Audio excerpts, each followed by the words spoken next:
Развитие, perspective. Exchange, territory, participation. Entwicklung, conseil de développement. Euradio Nantes vous présente Fréquence citoyenne, l'émission à l'écoute du futur.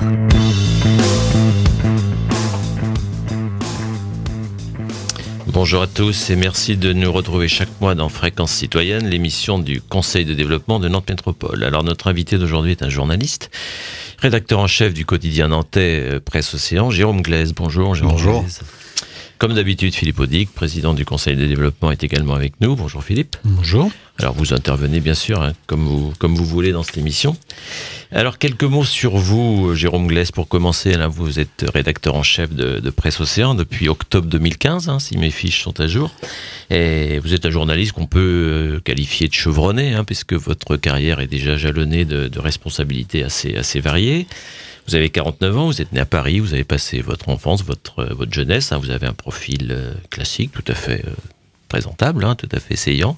Lycée Janson de Sailly, Sciences Po, Sorbonne, centre de formation des journalistes, pour exercer un métier aujourd'hui depuis 25 ans dans la presse. Alors vous avez débuté votre parcours à Radio France, mais vous êtes venu finalement assez vite à la presse écrite en intégrant Le Parisien. Vous avez fait vos armes, vous vous êtes aventuré en province, je crois, à partir de 2005 dans le groupe Sud-Ouest. Vous êtes allé du côté de Périgueux, je crois. Et puis en 2010, vous êtes arrivé dans le groupe SIPA Ouest France. Vous avez alors pris le poste de rédacteur en chef du Maine Libre, avant de rejoindre Presse Océan il y a quelques mois, l'un des deux quotidiens nantais avec Ouest France. Alors précision pour les auditeurs qui ne seraient pas forcément au fait de l'organisation de la presse régionale, que le Maine Libre, Presse Océan, tout comme le Courrier de l'Ouest d'ailleurs, appartiennent tous au groupe Ouest France aujourd'hui. Alors, ma première question, elle est un peu personnelle et puis finalement assez classique.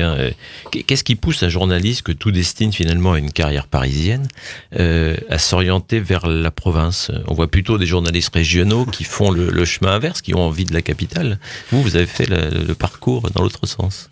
Oui, alors en fait, c'est lié la principale motivation de ce métier, c'est la curiosité, c'est de voir ce qui se passe derrière les apparences. Et je crois que ça correspond à ça, entre autres, de vouloir aller voir le vaste monde. J'ai commencé en radio, vous l'avez dit, et j'ai eu un rédacteur en chef à un moment qui m'a dit il faudrait que tu ailles plus sur le terrain, puisque je faisais d'abord de la présentation en studio de bulletins d'information, de journaux. Et il m'a dit, voilà, quand on est journaliste, on commence par faire du reportage, et c'était un très bon conseil. Et en fait, vous avez dit que je suis allé en province en 2005, mais moi, je l'ai pas vécu comme ça. C'est-à-dire, j'ai l'impression d'avoir commencé en province, si on peut dire, puisque j'ai effectivement travaillé au Parisien, mais à l'extérieur de Paris. C'est-à-dire que j'ai travaillé d'abord dans l'Oise, ensuite dans l'Essonne, ensuite une année seulement à Paris, et ensuite je suis parti en province. C'est vous dire que j'étais pas forcément très attiré justement par Paris, parce que c'était pas justement la meilleure manière pour moi de découvrir le monde. Et donc à la fois mon expérience d'une dizaine d'années au Parisien, et puis ensuite Sud-Ouest, le Maine Libre plus récemment, et maintenant Presse Océan, ça correspond à ça. C'est l'envie de découvrir ce pays, de le voir sous toutes ses facettes, pour essayer de le comprendre d'abord, et puis aussi pour essayer d'en parler le mieux possible aux lecteurs. Vous avez élargi la banlieue en quelque sorte en venant jusqu'à Nantes. Alors on va parler de Presse Océan bien sûr, dont vous avez pris les rênes depuis quelques mois. Alors il se dit ici ou là que le journal n'est pas toujours au mieux de sa forme économique, ça fait déjà longtemps qu'on en parle. Alors dites-nous tout aujourd'hui sur la situation de Presse Océan, où on en est. Alors c'est un journal qui a traversé de très grosses difficultés, comme beaucoup d'organes de presse. Il est aujourd'hui adossé depuis maintenant une douzaine d'années à Ouest France, ce qui lui donne évidemment une assise importante en termes économiques.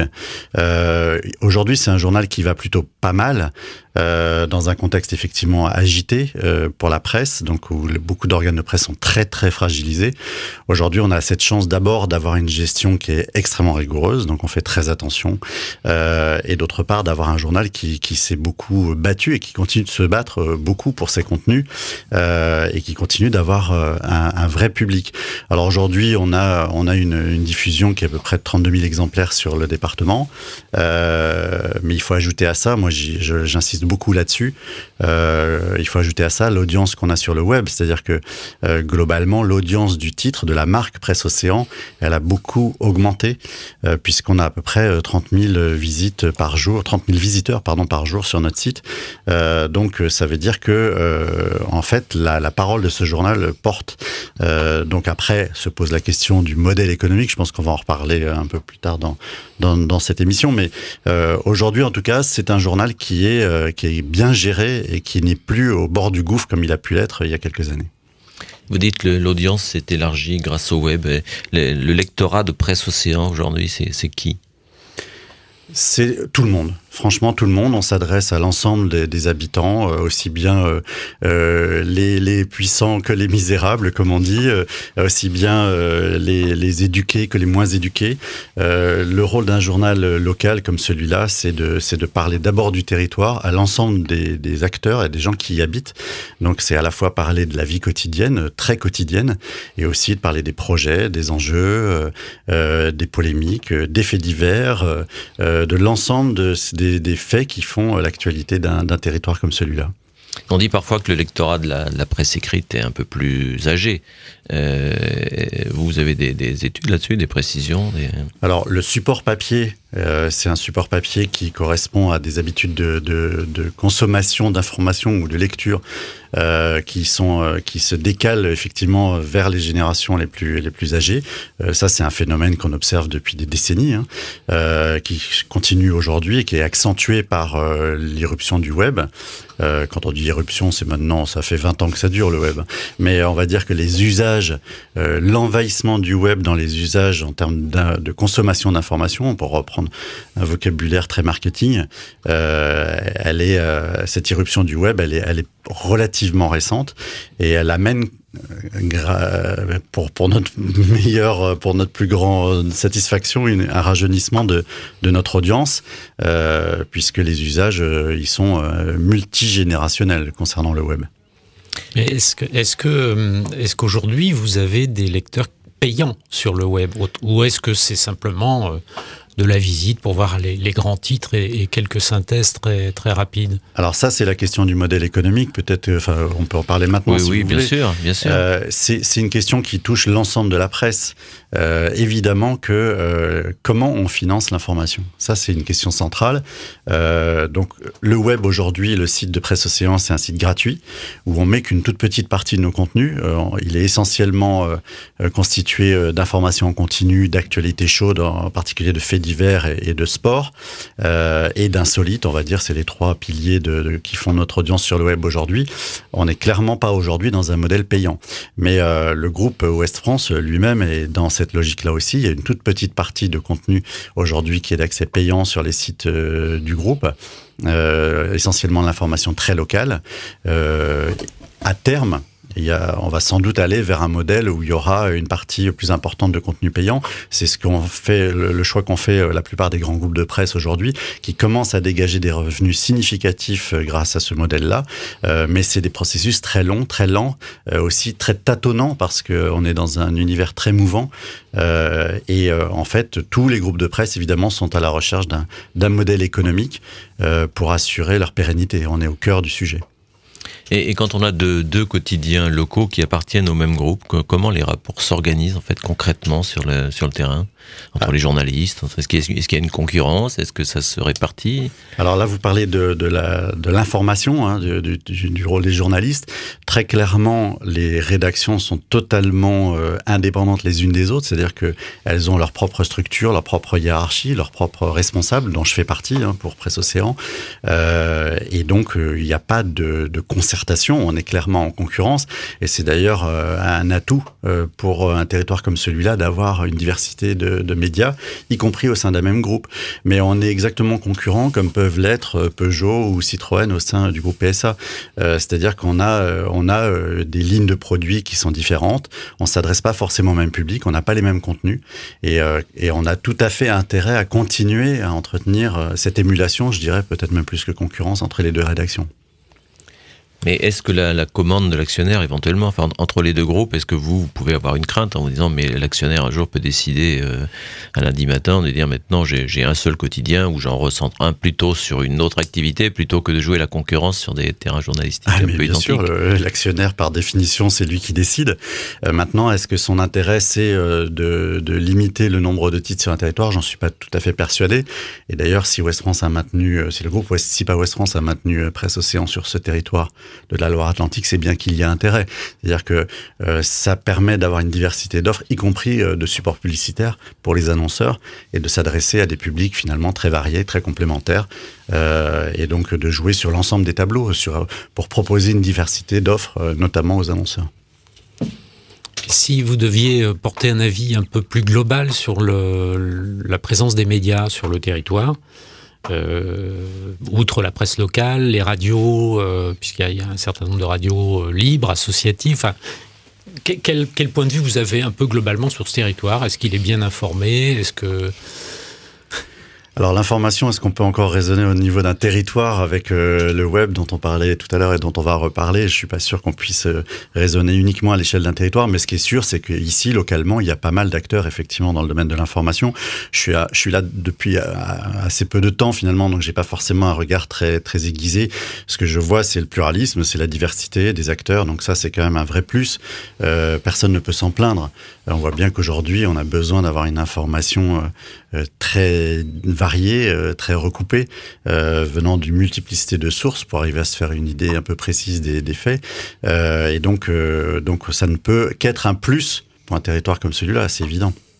Est-ce que vous pensez qu'il y a... on a un peu tendance, quand on se regarde, c'est toujours un peu la même chose, mais vous venez de l'extérieur, donc c'est intéressant. On a un peu cette idée qu'il y a une sorte de pôle innovant de médias sur Nantes. Alors on est dans un média un peu particulier, Euradio, qui est très spécifique, même peut-être unique en France, si ce n'est en Europe. Mais il y a d'autres organes de presse. Alors, un que je cite parce que je m'y intéresse beaucoup, c'est Place Publique. Est-ce qu'il y a des choses un peu de même nature là où vous êtes passé, ou est-ce que c'est vraiment spécifique à Nantes ? L'esprit d'innovation, je le trouve très fortement développé effectivement ici. Ça, c'est pas de la flagornerie, c'est vraiment un constat que tout le monde peut faire. Évidemment qu'on sent une effervescence sur ce territoire, en particulier à Nantes, mais pas seulement, et qu'on retrouve pas forcément ailleurs. Il y a clairement une attitude offensive, conquérante à Nantes, qu'on trouve pas forcément ailleurs, où l'attitude peut être un peu plus défensive, un peu plus conservatrice par rapport à l'idée de défendre un territoire ou des positions acquises. On sent bien qu'à Nantes, on a un sentiment d'ouverture sur l'extérieur, d'ouverture sur le monde et d'ouverture sur tous les possibles qui existent. Et ça, c'est très stimulant. Et sans langue de bois, l'image que vous aviez de Nantes avant de venir et celle que vous avez aujourd'hui, c'est la même. Mais depuis le début de mon propos, donc ça tombe bien. Ne nous dites pas que vous avez trouvé Nantes formidable juste pour faire plaisir. Vous avez le droit aussi de faire des critiques, c'est pas interdit. C'est évident que c'est une ville qui est extrêmement attractive, elle est connue pour ça. Maintenant, le risque, quand on a comme ça beaucoup d'atouts, c'est de s'endormir sur ses lauriers. Donc là, il y a un vrai danger, évidemment. Surtout que c'est un combat permanent. Il y a aujourd'hui une vraie concurrence entre les métropoles. On parle beaucoup de Bordeaux en ce moment. Nantes, Bordeaux, le match est vraiment très serré. Et donc, il faut véritablement pas s'endormir. Ça, c'est clair. Après, sur l'attractivité de Nantes, sur les atouts de cette ville, ils sont tellement évidents que ça sert à rien que je m'étende là-dessus. Tout le monde ici en est bien convaincu. Je reviens sur l'idée de la concurrence entre les deux groupes. Vous avez dit effectivement les deux quotidiens peuvent avoir des cibles un peu spécifiques, des thèmes d'approche. Comment ça se passe entre les journalistes concrètement sur le terrain? Ça se passe bien? C'est compliqué? C'est difficile? Alors j'ai pas précisé quand même la différence de positionnement entre Ouest France et Presse Océan. Presse Océan, c'est vraiment un journal de territoire, c'est un journal qui est centré uniquement sur la Loire-Atlantique, c'est un quotidien départemental. Ouest France, c'est un gros quotidien régional avec évidemment des rédactions locales et qui n'a pas forcément la même approche. Donc il a une approche plus globale. Donc c'est pas le même contenu, c'est pas le même produit, j'allais dire.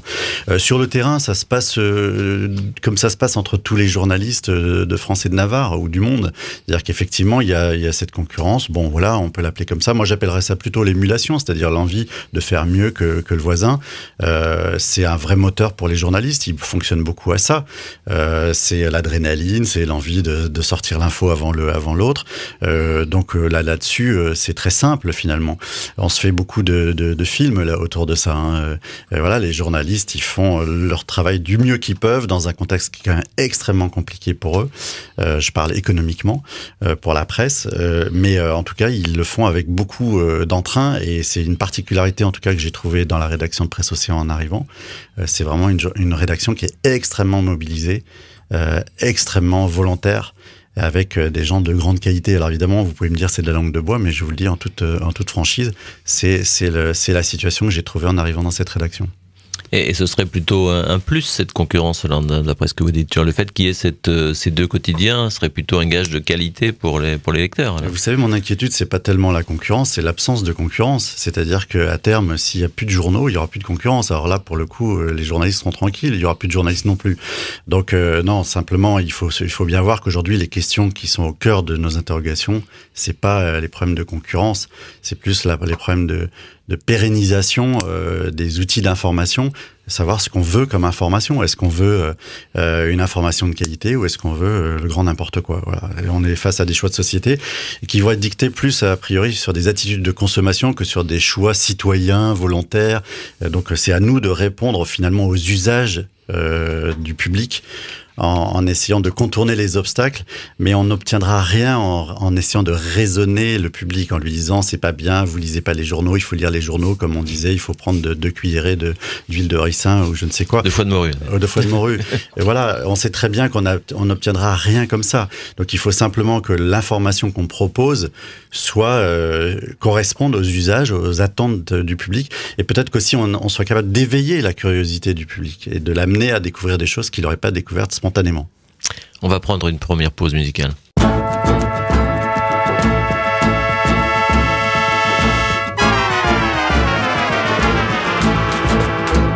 We hadden de aanloop van het laatste plateau bereikt. Nu was de zon van goud, de lucht felblauw. Het einde van de reis was nabij. Door de vallei waaide een nobele wind. De wolken hingen vlak boven ons. En plotseling, vanaf een hoog punt, zagen we de stad beneden ons. Uitgestrekt liggen in zijn krater vol stadsrook en vroege avondlicht. Admiraal B wreef over zijn buik en keek met rode ogen naar de hemel. Oh, paradijselijk dal. O Heer, wat zal ik? Waar zal ik heen? Wij gaan Jezus meters hoog. Nu kan ik vliegen met messen als veren. Hoor maar, ik rinkel. Ik rinkel. Ik rinkel.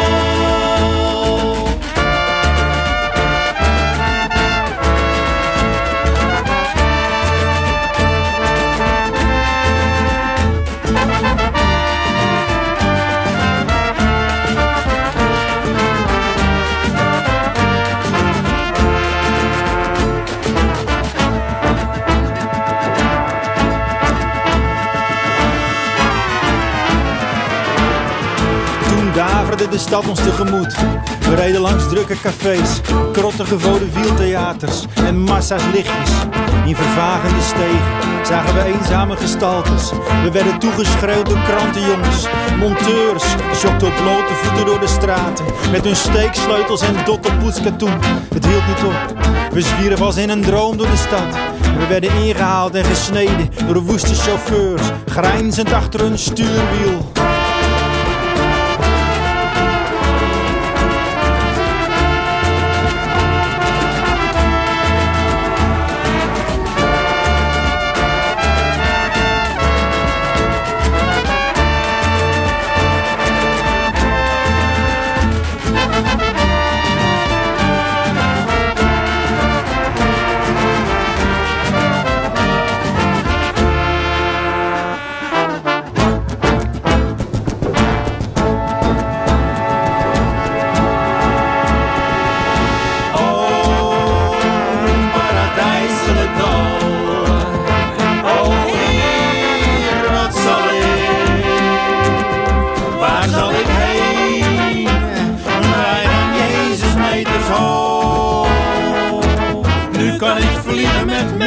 atmosferen.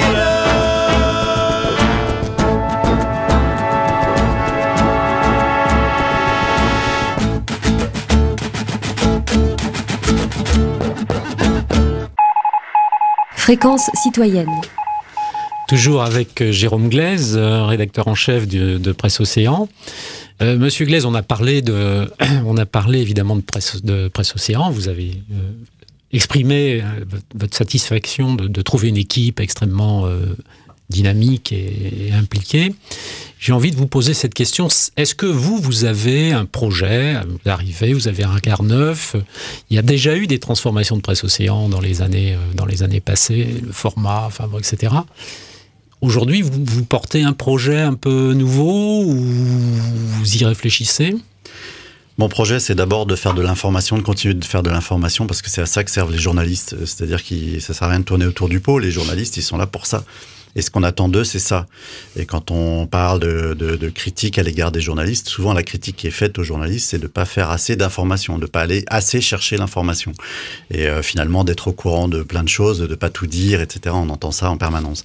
Donc la mission des journalistes, j'aurais tendance à dire, dans un contexte où les élites, entre guillemets, les décideurs, enfin tous ceux qui sont perçus comme faisant partie du sommet du système, et les journalistes sont perçus comme tels, ce qui est quand même assez faux, mais à partir du moment où la critique principale qu'on émet à l'endroit de cette partie de la population, c'est de ne pas remplir ses missions, de pas faire ce pourquoi elles sont là. Mais à partir de là, moi, mon projet, il est très simple. C'est de faire en sorte que les journalistes continuent d'être au cœur de leur mission sociale. Quand je dis sociale, c'est dans la société. C'est-à-dire de faire ce travail de recherche et de restitution de l'information. Le tout dans un contexte quand même extrêmement contraint. On l'a dit tout à l'heure sur le plan économique. C'est quand même très compliqué pour les rédactions. Ça va de plus en plus parce que on a des effectifs qui sont de plus en plus contraints. Et donc, il faut que malgré ça, on puisse continuer de faire ce travail qui est absolument indispensable. On le voit particulièrement en ce moment où c'est très facile de véhiculer des rumeurs, de manipuler, de faire circuler de fausses informations. C'est très très facile. C'est très facile d'embrigader des jeunes. Voilà. Donc on a besoin absolument d'avoir une information qui puisse faire ce métier. Des journalistes qui puissent faire ce métier d'information. Donc mon projet, il se résume vraiment à ça. Après, la question des supports, c'est une autre question.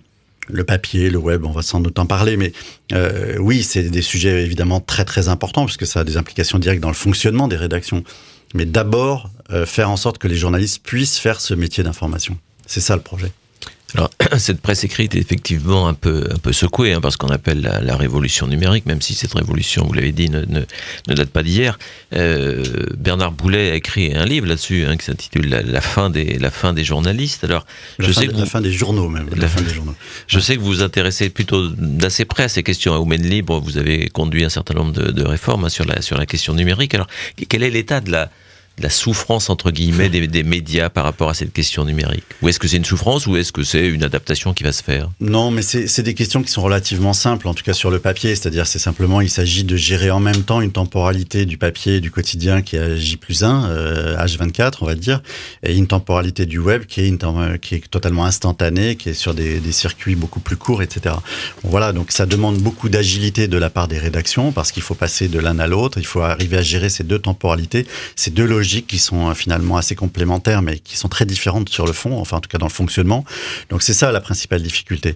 C'est comment articuler ces deux supports. Voilà. Après, sur le numérique lui-même, moi je vois ça plus comme une opportunité. Je parle là pas économiquement, je parle en termes d'information.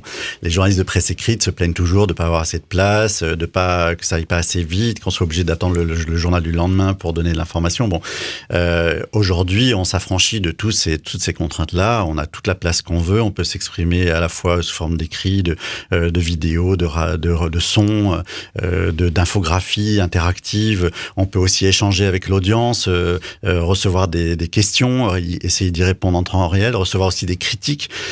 Tenir compte aussi des audiences, c'est-à-dire voir quels sont les sujets qui intéressent le public, plus ou moins, en tenir compte. Voilà, donc c'est franchement en termes d'information, c'est de formidables opportunités pour les journalistes et ils le comprennent de mieux en mieux, de plus en plus. Après, on voit bien que dans les rédactions, ce qui est compliqué à gérer, c'est que depuis des décennies maintenant, les journalistes sont amenés à intégrer énormément de changements année après année. Et ils ont été, il faut bien voir, se représenter ce qu'était le journalisme il y a encore 20 ou 30 ans. C'est très près de nous. Les journalistes dictaient leurs papiers à des sténos, ça on imprimait avec des grosses machines en plomb. Enfin, c'était un univers totalement industriel et on est passé successivement à l'informatisation, la publication assistée par ordinateur, le web, voilà. Donc tout ça, ça a été intégré par les journalistes qui ont dû apprendre énormément de nouvelles techniques, s'adapter en permanence. C'est un univers professionnel qui a été extrêmement bousculé depuis des décennies. Donc le web s'ajoute à ça. Mais donc les journalistes ont l'habitude de s'adapter. C'est même un des fondamentaux de leur métier. Donc là-dessus, moi je suis pas très inquiet. Après, forcément, le journaliste qui est le nez dans le guidon, qui réalise son article pour le lendemain ou pour l'instant d'après sur le web, quand il s'interroge sur les questions économiques, l'avenir économique de son entreprise, forcément il se pose des questions. Il n'a pas forcément tous les outils pour y répondre. Et même les responsables de rédaction, pour le coup, et même les responsables de journaux, aujourd'hui, n'ont pas toutes les réponses à ces questions. Alors dans un autre livre qui s'appelait, je crois, A-t-on encore besoin des journalistes, c'est Éric Scherer, qui doit être chez France Télévisions, avait dit que Gutenberg avait cassé le monopole des moines avec l'imprimerie et qu'aujourd'hui Internet finalement cassait le monopole des journalistes, dans la mesure où chacun aujourd'hui peut devenir son propre média avec son téléphone. Comment ça se vit au quotidien? Ça devient extrêmement compliqué. Quelle est la plus-value du métier de journaliste par rapport à quelqu'un qui fait un blog ou qui informe par d'autres réseaux? Alors, on est au cœur du sujet, évidemment. C'est les questions principales, et c'était aussi d'ailleurs une question qui est soulevée par Bernard Poulet dans l'autre livre que vous évoquiez tout à l'heure.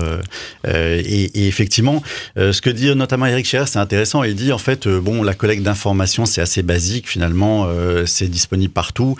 Là où, en revanche, on peut attendre les journalistes, là où ils peuvent avoir, finalement, une utilité sociale, c'est dans le tri et la hiérarchisation. C'est-à-dire de dire, aujourd'hui, il y a une telle masse d'informations, notamment sur le web, que c'est plus digérable, finalement, que le public est noyé dans cette masse et qu'elle va attendre d'experts que sont les journalistes ou réputés tels d'aller faire ce tri et de dire ce qui est important, pas important dans cette masse complètement indigeste, ce maelstrom permanent. Voilà. Donc ça, c'est ce que dit Éric Scherer. Bon, il a peut-être raison. J'espère que c'est vrai. Moi, je sais pas. Franchement, j'en sais rien. Ce qui est sûr, c'est qu'aujourd'hui, si je reviens sur ma mission actuelle, qui est de faire de l'information locale sur un territoire délimité, je suis pas forcément mon premier danger, c'est pas forcément ce maelstrom d'informations. Mon premier danger, c'est surtout de plus avoir les moyens d'aller chercher l'information de base et la rendre publique. C'est-à-dire que pour fabriquer de l'information, pour aller raconter ce qui se passe sur un territoire, quels sont les projets, les polémiques, tout ce qui fait la vie d'un territoire, il faut des journalistes pour le faire. Et il faut avoir les moyens d'avoir des rédactions relativement étoffées pour faire ce travail-là. Donc je suis pas encore soumis à des problématiques telles que celles qui énonce Éric Scherer. Ma problématique aujourd'hui, c'est plutôt d'avoir les capacités à aller chercher cette information et donc d'avoir ce modèle économique qui permet de payer les salaires des journalistes. Mais ce modèle économique du média, notamment du média local demain, il va ressembler à quoi? C'est toute la question. C'est toute la question. Aujourd'hui, notre modèle économique, il est quasiment à 90 ou 95% encore fondé sur le papier. C'est-à-dire que 90 à 95% de nos ressources aujourd'hui viennent de la vente du journal papier. Donc quand on nous dit mais pourquoi vous continuez de faire un journal papier, vous êtes des ringards, etc. La réponse est dans ce que je viens de dire. Donc ça, c'est la première partie de la réponse. La deuxième partie de la réponse, c'est que c'est évidemment un modèle qui n'a pas de pérennité, en tout cas pas tel qu'on l'a connu. C'est-à-dire que le modèle économique du papier qui était très simple, vous vendiez des journaux, vous récupériez le prix de vente des journaux plus le prix de vente des publicités. À partir de là, c'était très simple et les journaux ont très bien vécu pendant des décennies grâce à ce modèle très simple. Aujourd'hui, on est dans un modèle beaucoup plus compliqué puisqu'il faut à la fois tabler sur ces ressources-là qui continuent d'exister malgré tout et en même temps essayer d'inventer de nouvelles ressources à la fois dans des diversifications tous azimuts en termes de hors-série, de produits, de services, d'événementiel, ce que font tous les groupes de presse partout dans le monde, et en même temps d'essayer de construire un modèle économique sur le numérique, c'est-à-dire comment arriver à monétiser les contenus, c'est le terme le plus souvent utilisé. Alors là-dessus, il n'y a pas 36 000 moyens. Aujourd'hui, il y a d'une part vendre les articles quand ils ont une valeur marchande. C'est le cas, par exemple, quand vous faites de la presse financière, de la presse de l'information boursière, où là, vous avez une information à haute valeur ajoutée. Et en plus, vos clients, c'est pas eux qui payent, c'est souvent leurs employeurs. Donc, vous allez pouvoir vendre cette information très cher parce qu'elle est susceptible de rapporter beaucoup d'argent à ceux qui vous l'achètent. Donc ça, c'est évidemment, vous pouvez vendre très facilement ce type d'information et éventuellement même très cher, y compris sur le web.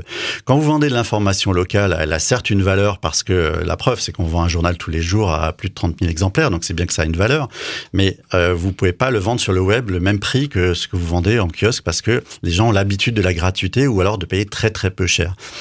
Donc là, évidemment, vous avez ce problème-là de la solvabilité de l'information que vous vendez. Après, vous pouvez aussi vendre l'audience que vous avez, c'est-à-dire que grâce à l'audience que vous permet d'obtenir votre marque d'information, vous touchez un très large public et là, vous pouvez atteindre ce public soit par l'intermédiaire de publicités classiques qui s'affichent sur votre écran, mais vous pouvez aussi vendre effectivement des services. Vous pouvez aussi, grâce au web, obtenir beaucoup d'informations finalement sur vos clients. C'est le rêve de toute entreprise d'avoir un fichier client extrêmement étoffé qui permet de connaître les goûts, les centres d'intérêt, la composition du foyer, etc. Enfin, toutes ces informations extrêmement précieuses pour toutes les personnes qui ont des choses à vendre, évidemment. Et quand vous faites un site internet, mais vous avez beaucoup d'informations sur les gens qui viennent vous voir. À la fois les informations qu'ils vous donnent volontairement, quand ils répondent à un questionnaire pour s'inscrire, par exemple, ils vous donnent leur nom, leur adresse, leur numéro de téléphone, combien ils ont d'enfants, enfin, vous pouvez poser tout un tas de questions, mais aussi tout un tas d'informations qu'ils ne donnent pas consciemment, simplement par les usages qu'ils font de votre site. Qu'est-ce qu'ils vont lire, qu'est-ce qu'ils regardent, qu'est-ce qui les intéresse, combien de temps ils passent sur une page, etc. Et tout ça, vous pouvez évidemment le chiffrer, le mesurer. Et ça peut intéresser beaucoup de gens. Évidemment, ces informations-là, quand vous voulez cibler un public bien précis pour vendre quelque chose de précis, vous pouvez être intéressé par ces informations-là. C'est très cru tout ce que je raconte. J'ai bien conscience que beaucoup d'auditeurs peuvent être choqués par ce discours. Mais en même temps, on parle des réalités économiques, c'est-à-dire que aujourd'hui, les enjeux pour nous, c'est d'assurer la pérennité de nos entreprises pour toutes les raisons que j'ai évoquées précédemment. Et donc, il faut bien qu'on puisse construire ce modèle. Donc, vous me posiez la question, je la perds pas de vue. Quel sera notre modèle économique dans quelques années ? Je vous réponds par une question. Toute la question est là. Et aujourd'hui, il y a quand même ce qui est rassurant dans le monde entier, parce que c'est le problème de tous les éditeurs de presse dans le monde entier. Comment construire ce modèle économique autour du numérique ? Il y a beaucoup d'expériences qui sont menées et qui sont maintenant au-delà des expériences, qui sont des vraies réussites. Il y a des groupes de presse, je prends même quelques exemples en France, vous prenez Le Monde, Le Figaro, mais vous avez aussi à l'étranger, alors on prend tout le temps l'exemple du New York Times qui est quand même très spécifique, mais il y a plein d'exemples aujourd'hui, de plus en plus, de groupes de presse qui réussissent à dégager des moyens vraiment significatifs. Voilà. Maintenant, vous dire que ça va assurer la pérennité des organes de presse, y compris de petits journaux comme les nôtres, comme Presse Océan, ça c'est une vraie question. Et dans les médias locaux, est-ce qu'il y a dans cette évolution des médias locaux qui sont plus avancés que d'autres là-dessus ? Parce que là, vous avez cité Le Monde Libé sur des quotidiens nationaux, mais sur les locaux. Alors, pour un journal comme Presse Océan, on peut pas raisonner à l'échelle du journal Presse Océan, il faut raisonner à l'échelle du groupe Cyber Ouest France, puisque tout ça, c'est évidemment intégré à l'échelle du groupe, et que on n'a pas une réelle autonomie en termes de choix stratégiques, il faut être très clair. Donc, évidemment que, d'ailleurs, pour nous, c'est un atout d'être intégré dans un ensemble comme celui-là, où on a quand même des ressources en interne qui permettent justement de construire des stratégies et de les mener à bien. Donc, c'est clair qu'aujourd'hui, il faut quand même pas mal de ressources, à la fois en termes d'investissement, mais aussi de capacité à imaginer et à construire. Et qu'un groupe comme celui-là, évidemment, c'est un atout important. Mais ça se construit pas à l'échelle d'un journal comme Presse Océan. Même si Presse Océan, je veux pas me noyer dans les détails, mais pour que ce soit bien clair, fait partie d'un groupe qui lui-même fait partie de Ouest France. Donc c'est trois journaux, Presse Océan à Nantes, Le Courrier de l'Ouest à Angers et à Niort, et Le Maine Libre au Mans. Mais même à l'échelle de ce petit groupe-là, c'est pas à ce niveau-là que se font les choix stratégiques. Et au-delà du modèle économique, est-ce que cette question numérique, elle ne transforme pas aussi le métier de journaliste ? Parce que vous avez dit tout à l'heure, le journaliste, c'est le tri, c'est la vérification, c'est la mise en perspective, enfin tout ce qui fait le b.a.-ba de... C'est d'abord la collecte de l'information avant toute chose. Hein, mais voilà, toutes les caractéristiques de cette profession, mais est-ce que le numérique ne l'oblige pas à une espèce d'accélération permanente. Moi, je suis très frappé quand je regarde le site du Monde, par exemple, de voir des articles sur la version numérique qui, à mon avis, ne passeraient jamais dans la version papier. Parce qu'on sent qu'ils ont été faits quand même de manière extrêmement rapide, quelquefois, y compris sur le plan de l'orthographe. Mais là, je suis un peu vieux schnock, mais... Non, mais bien sûr, vous avez tout à fait raison. Aujourd'hui, il y a une accélération généralisée et ça pose d'ailleurs, moi, je suis très frappé par ça. Ça pose de vrais problèmes sur la capacité du cerveau humain à suivre cette accélération. C'est-à-dire que notre cerveau, il a certes évolué depuis Néandertal, mais est-ce qu'il évolue aussi vite que cette rapidité qu'on nous demande en permanence? C'est pas évident. Et donc moi je suis très frappé, je peux pas m'empêcher de faire un lien entre la confusion des esprits qui règne aujourd'hui dans la société en général et cette surabondance et cette accélération permanente, cette incapacité qu'ont de plus en plus de gens à soutenir leur attention plus de 10 secondes. Là vous voyez ça fait pratiquement plus d'une demi-heure qu'on parle. J'imagine, enfin je l'espère pas pour vous, mais je pense que la plupart des auditeurs, de plus en plus d'auditeurs en tout cas, décrochent au bout de 30 secondes de ce que je dis. C'est-à-dire qu'on dit souvent qu'en radio, 50 secondes, c'est un maximum. Là, je fais des tunnels dans mes réponses, mais parce que j'essaye d'être le plus complet possible. Mais je me fais aucune illusion sur la capacité de la plupart des gens à soutenir leur attention aussi longtemps. Et pour l'écrit, c'est valable aussi. Et on voit bien que aujourd'hui, on a au contraire besoin d'avoir accès à une forme de complexité de pensée qui est de plus en plus rare. C'est-à-dire que vous pouvez pas dire en 10 secondes ce que vous dites en 5 minutes, c'est pas possible. Ou alors vous êtes vraiment très très doué.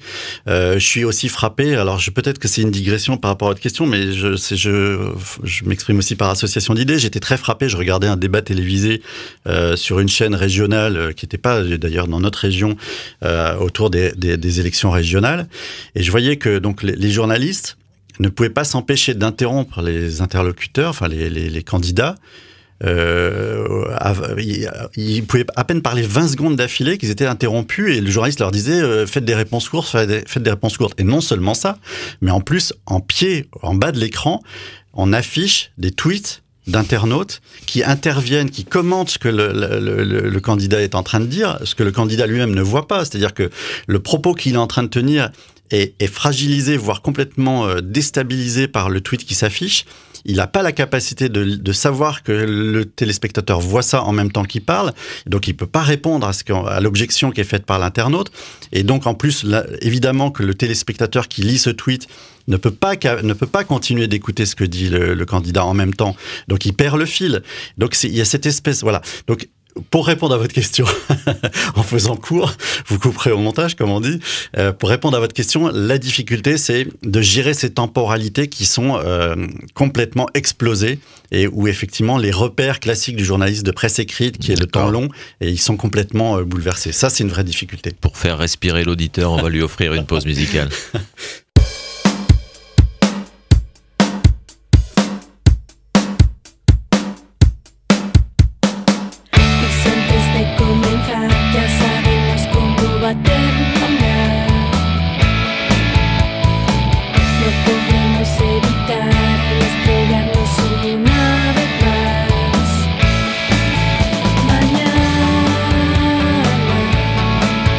Ya nada nos va a importar.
Fréquence citoyenne. Toujours en compagnie de Jérôme Glaise, le rédacteur en chef du quotidien nantais Presse Océan. Alors on a évoqué les questions numériques et je vous ai senti passionné sur ces questions. Si je vous fais faire un exercice un peu prospectif, je veux dire, on va se projeter à 20 ans ou à 30 ans, le citoyen nantais, il va s'informer comment? Le matin, le midi, le soir, tout le temps? Comment ça va se passer pour lui? Vous voyez ça comment? Alors franchement, si j'étais capable de vous dire comment ce sera dans 20 ans, je pense que je pourrais aller offrir mes services à tous les C'est le moment, les cabinets américains de prospective et je serais payé très très cher. Non, bien sûr que non, je suis incapable de vous dire comment ce sera dans 20 ans. En revanche, ce que je peux imaginer, c'est que la notion de mobilité, elle est absolument... aujourd'hui, on est au cœur de cette révolution. Quand on parle du web, on pense écran d'ordinateur. Non, c'est complètement terminé. C'est déjà totalement dépassé. On aura l'information sur soi en permanence, en fonction aussi du lieu où on se trouvera. C'est-à-dire que... Alors là, pour le coup, ça peut intéresser les médias locaux comme les nôtres. Mais en fait, tout partira des usages. Voilà. Et la verticalité qu'on connaît encore aujourd'hui avec, vous voyez, une rédaction, un rédacteur en chef qui décide des contenus qu'on va proposer au lecteur, sera complètement disparu. C'est-à-dire que c'est le lecteur lui-même qui décidera de quoi il a besoin, à quel moment, ou peut-être même on décidera pour lui. C'est-à-dire que, effectivement, en fonction de ses usages, de ses habitudes de consommation, de la composition de son foyer, toutes ces informations qu'il aura données pour avoir accès à des contenus gratuits, parce qu'il faut bien voir ça. Quand on voit la gratuité sur Facebook ou sur Twitter, pourquoi c'est gratuit? C'est parce que ce que vous donnez, c'est des informations essentielles sur vous et sur votre consommation. Donc, et ensuite, ces données-là, elles sont revendues par Facebook, et c'est ça qui fait le modèle économique de Facebook. Ce qu'on appelle la data ou le big data. Voilà, c'est les informations que vous donnez sciemment, mais sans forcément avoir conscience de la valeur énorme qu'elles ont pour ces opérateurs-là. Donc, on va tendre vers ça, c'est-à-dire que comme la gratuité on reviendra pas là-dessus, ça restera gratuit globalement, en tout cas pour le très grand public. Et donc, il faudra bien que ce soit en contrepartie d'autre chose. Donc, ce sera de l'irruption grandissante dans votre vie privée. Et pour continuer d'avoir cette gratuité, vous devrez donner de plus en plus d'informations sur vous. Voilà. Et les questions qui sont posées pour l'avenir, on en parlait tout à l'heure, mais dans le livre de Bernard Poulet, ce qu'il dit notamment, c'est qu'il peut y avoir une information complètement à deux vitesses, c'est-à-dire qu'il peut y avoir l'information payante, qui peut même être chère, parce qu'elle coûte très cher à produire, l'information, et qui sera peut-être réservée à des gens soit qui ont les moyens, soit qui font le choix de mettre beaucoup d'argent là-dedans, parce qu'ils attachent une importance, mais ça restera de toute façon une minorité. Et puis une information gratuite, très bas de gamme, très peu qualitative, très envahie par la publicité, et surtout complètement liée aux audiences, c'est-à-dire que à partir du moment où une information ne touchera pas le plus large public, elle n'aura pas de valeur. Et donc évidemment, ce schéma-là, il est un tout petit peu préoccupant. Après, moi, je porte pas jugement là-dessus. Je dis simplement, voilà, c'est des choix de société, c'est aussi des choix de consommateurs individuels. Parce que quand on parle de choix de société, on se retranche un peu derrière le groupe. Mais chacun est libre aussi de faire ou de pas faire, et d'accepter ou de pas accepter. C'est ça, la conscience individuelle. Donc après, ça dépend de ce qu'on veut. Là, aujourd'hui, on se pose des tas de questions sur les attentats, sur l'extrême droite, etc. Bon, c'est à chacun de faire ce choix. Il n'y a pas de fatalité dans ce domaine. Quand on met un bulletin de vote, on est maître du geste qu'on accomplit. On est responsable.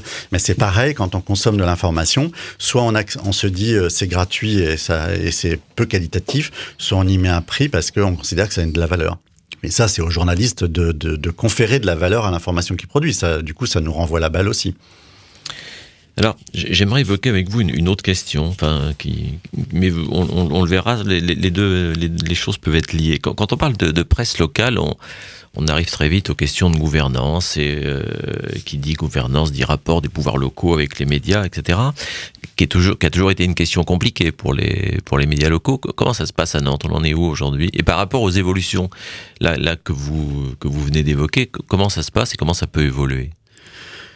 Alors, moi, j'ai Enfin, c'est pas rarement, c'est que j'ai bien conscience que c'est une question qui préoccupe beaucoup le public, mais moi je la vis pas du tout comme ça. C'est-à-dire que alors c'est peut-être mon expérience personnelle, j'en sais rien, c'est peut-être naïf aussi, mais en même temps, ça fait 25 ans que je fais ce métier, donc je commence quand même à parler d'expérience.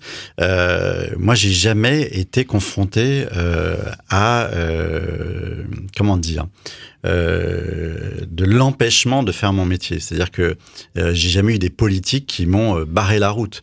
Et quand ils avaient la tentation de le faire, parce que ça existe, c'est finalement assez simple de contourner l'obstacle. J'aurais tendance à revenir toujours au même sujet, c'est-à-dire celui dont on parle depuis le début, c'est la viabilité économique des entreprises de presse. C'est-à-dire à partir du moment vous avez un modèle économique qui vous met à l'abri des pressions en tout genre, vous pouvez continuer de faire votre métier.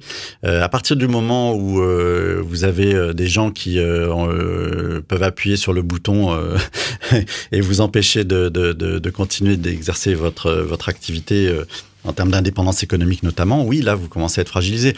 Mais pour répondre à votre question plus précisément ici en Loire-Atlantique, moi, franchement, ça fait 2 mois et demi que je suis là. J'ai pas du tout fait l'expérience de pression de quelque nature qu'elle soit, y compris politique. Et elle serait particulièrement malvenue de toute façon.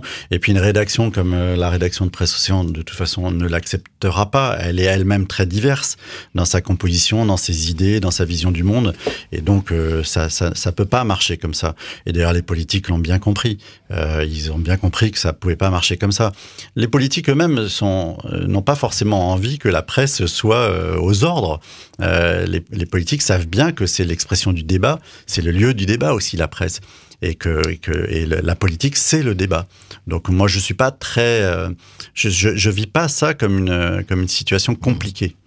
Ma question n'était pas forcément sur les pressions. Les élus sont pas non plus complètement idiots par rapport aux journalistes, mais je veux dire, du fait de la proximité. Pour avoir reçu au Conseil de développement il y a déjà quelque temps un ancien responsable de la presse locale, mais qui n'est plus à Nantes aujourd'hui, il avait quand même plus ou moins assumé le fait d'entretenir quand même un rapport à peu près, on va dire, courtois avec les plus gros fournisseurs d'informations locales, et finalement que ça ne lui posait pas de problème majeur dans la mesure où il restait indépendant vis-à-vis de ce pouvoir, mais qu'il y avait quand même un lien particulier avec ceux qui sont quand même des pourvoyeurs d'informations relativement importants pour la presse locale. Oui, mais les informations, on va les chercher partout, y compris quand on veut pas nous la donner, on contourne l'obstacle. C'est très simple, c'est notre métier. C'est justement ça que les gens attendent des journalistes, c'était de pas se fier uniquement à une seule source. C'est quand même la base de ce métier. Donc que ce soit les institutions, les politiques, si on n'a pas les informations auprès d'eux, on va les chercher ailleurs. Et ils nous tiennent pas comme ça, ils peuvent pas nous tenir par ça, parce que effectivement, si on nous refuse l'information, on va la chercher d'une autre manière. Vous savez, un bon journaliste, il peut pas rentrer par la porte, il rentre par la fenêtre, il peut pas rentrer par la fenêtre, il rentrera par le trou de la serrure. Et c'est ça qu'on attend de lui, c'est ça qu'il doit faire. Alors certes, c'est un peu sauvage de décrire ça comme ça, mais c'est la réalité.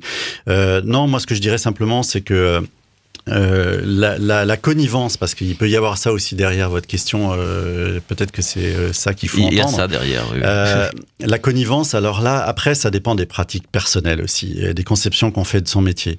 Moi, je suis pas marié à des élus, je vis pas avec eux, je vis pas non plus avec le monde économique, j'ai ma vie distincte de mon métier, je ne baigne pas en permanence dans les cercles de pouvoir. Je les fréquente certes par mon métier, mais c'est pas mon monde. Je n'attends rien de ce monde-là. Je le fréquente uniquement à des fins professionnelles. Alors ça peut paraître un peu incorruptible de dire ça, ou même un peu présomptueux, mais moi c'est comme ça que je le vis, je vous assure, depuis 25 ans, et j'ai jamais senti de changement dans mes pratiques. C'est-à-dire que oui, je côtoie des puissants, oui, je côtoie des décideurs, mais moi je reste journaliste et responsable d'un journal qui, comme levier principal qu'il a entre ses mains pour assurer sa pérennité, c'est précisément de continuer d'être indépendant. Alors dans ce rapport avec les pouvoirs, qu'ils soient politiques ou économiques, hein, vous l'avez dit, il y a un mot magique qui est apparu depuis un an ou deux, enfin même un peu plus, qui s'appelle l'open data, c'est-à-dire la libération des données, à savoir que les collectivités publiques maintenant peuvent mettre en ligne un certain nombre de données, qu'elles soient techniques, administratives, budgétaires, dont chacun peut se saisir, soit pour monter des applications à caractère économique, ou soit simplement pour interroger leurs élus, avoir plus d'informations. Est-ce que cette libération des données change le métier de journaliste et change le rapport avec le pouvoir local? Enfin, on appelle ça les data journalistes aujourd'hui, qui est le mot à la mode. Est-ce que finalement on réinvente l'eau tiède, ou est-ce que c'est quelque chose de nouveau? On réinvente l'eau tiède dans ce sens que c'est des informations qui existent effectivement depuis toujours, qu'on essaye d'avoir par des tas de moyens. Maintenant, c'est facilité par le numérique.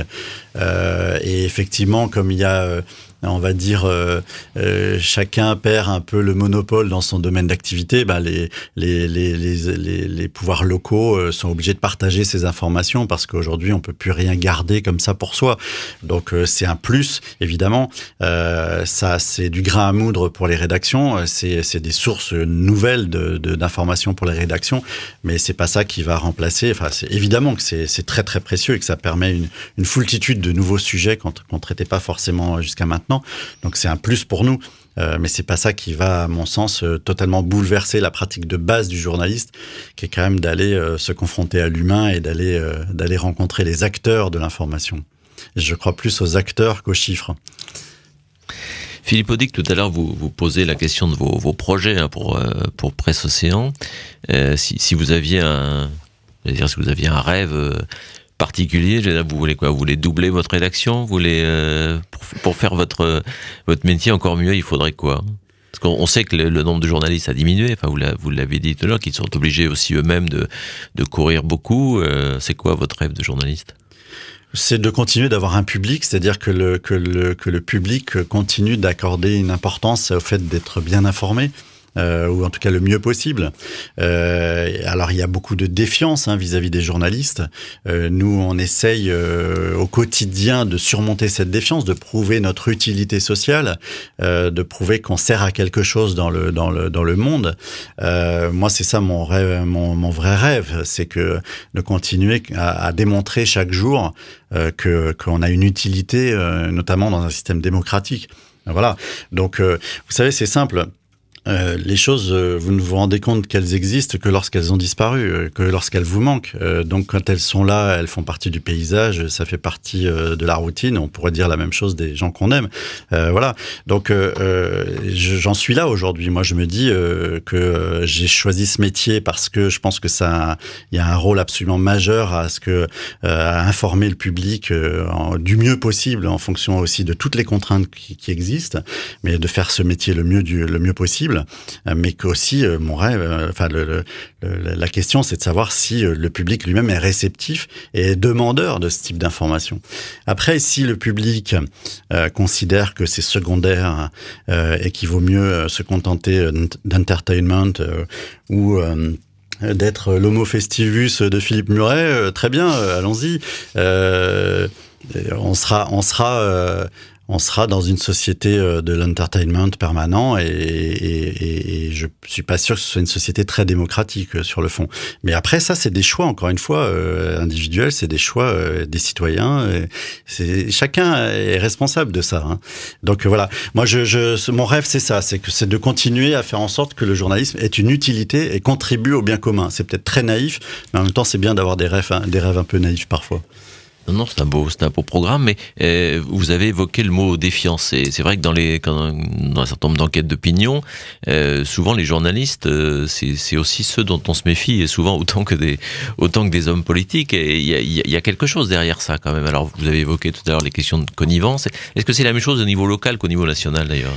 Moi, je considère que c'est pas un mal qui est une forme de défiance. C'est-à-dire que le pire, ce serait l'indifférence. Je vous disais que mon rêve, c'était de continuer à susciter de l'intérêt auprès du public, que le public continue de porter un intérêt à l'information. C'est lié. C'est-à-dire que la pire punition pour les politiques ou pour les journalistes, c'est l'abstention. C'est pas le vote contre. L'abstention aujourd'hui, c'est ça le phénomène le plus angoissant. C'est-à-dire que ça veut dire, mais ce que vous faites ne nous intéresse plus. On n'attend plus rien de vous. Et donc, si le message qui est adressé aux journalistes, c'est le même, là, effectivement, on peut se poser des questions. Donc, ça doit nous remettre en question en permanence. C'est un métier très difficile. Mais le fait qu'il y ait autant d'attentes du public, finalement, c'est une vraie stimulation. Ça doit nous pousser à nous dépasser. Voilà. Moi, je le vois comme ça. Et donc, le fait qu'il y ait cette défiance en soi, je trouve que c'est pas un signe négatif. L'indifférence, pour moi, est beaucoup plus préoccupante. Cette conversation a passé vite, en tout cas avec vous, Jérôme Glaise. Merci de nous avoir consacré un peu de votre temps, qui j'imagine en ce moment doit être un peu difficile à compter.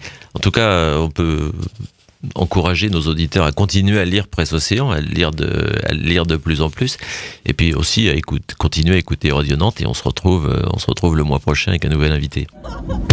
Conseil de développement. Prospettiva. Participation. Territory. Ob many. Entwicklung. Radio Nantes vous a présenté Fréquence Citoyenne, l'émission à l'écoute du futur que vous pouvez réécouter sur notre site internet eradionantes.eu.